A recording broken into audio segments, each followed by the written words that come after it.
Hey, this is Adam Lane with Pocketnow.com. We've got Navigon for Windows Phone installed right here, so let's take it for a spin.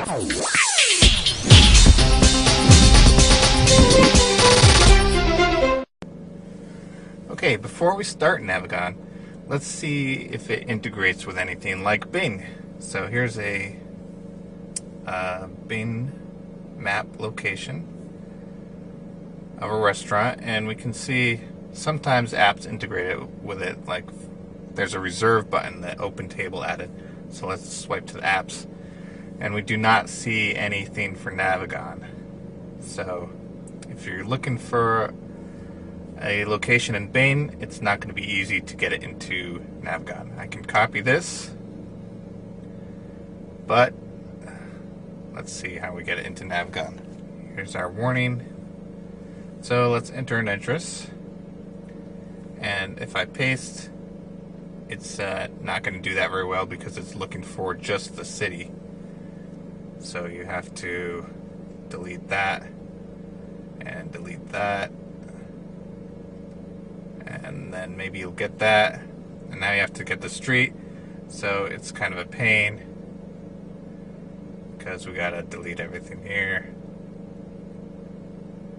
and maybe it'll find, well, it's not even gonna find the street because I gotta delete the number.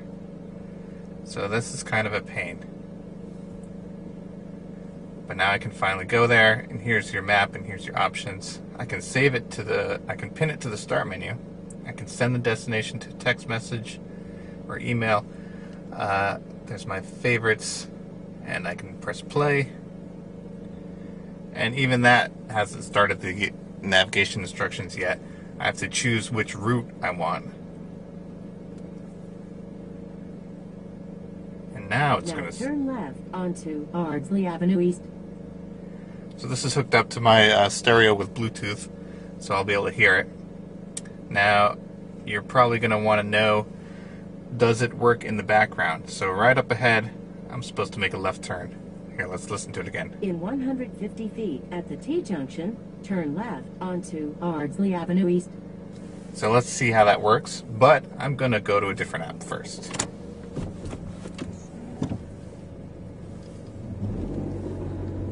Alright, so here we're driving, and I'm coming to the intersection. I'm going to go right instead of left because it told me to go left,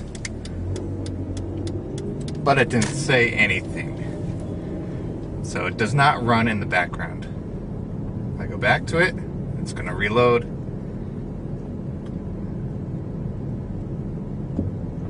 And it recalculates my instructions. Onto Washington Avenue. So that's actually okay. It'll recalculate your destination pretty quickly. In 400 feet, turn right And we onto can drive around. Roland Road. So let me pull over again and show some other things. This seems like a good spot. Now turn right onto Roland Road. So there's that. Let's go back to the home screen. There we are. So my destinations is a place where it says recents and favorites. So you can have quick access to those. You can also repin them.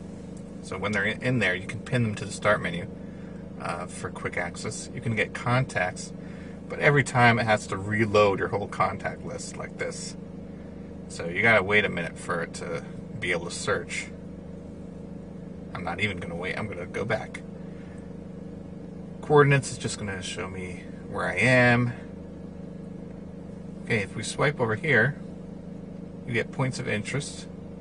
So we can choose nearby. And we can just choose all categories.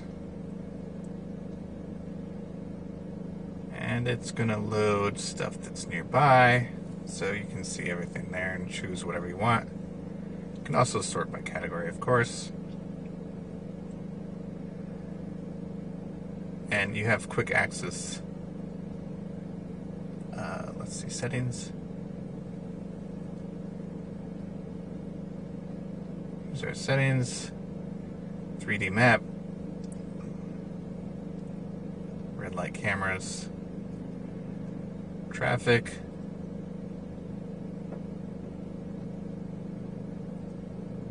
Now here's the reality scanner.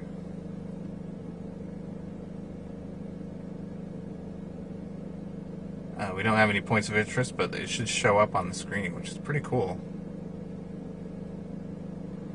Okay, so here we are, point of interest settings. This is where we can choose which ones show up on the home screen. You got your GPS info, make sure it's working. And if you just want to look at the map while you drive, you got that. And down here we have traffic information. You also want to see if the music plays while we're driving. So let's try that. Now turn right onto Roland Road. And you probably heard that it does right there.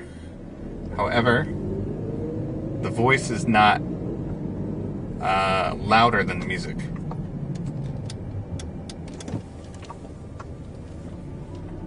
So it's kind of hard to hear while you're playing music. Let's play it again. In 0.2 miles at the T-junction, turn right onto US 9. Can you hear that?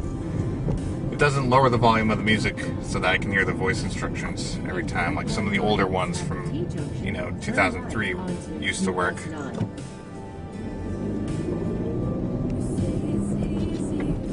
Anyway, that's Navigon. Offline maps work nicely when you don't have to download everything all the time. You don't have to be connected all the time, so you can rely on having maps in your device, which is great. And it works pretty good as long as you're in the program while watching. So give us a thumbs up if you enjoyed this video of Navigon for Windows Phone, and that's it for now.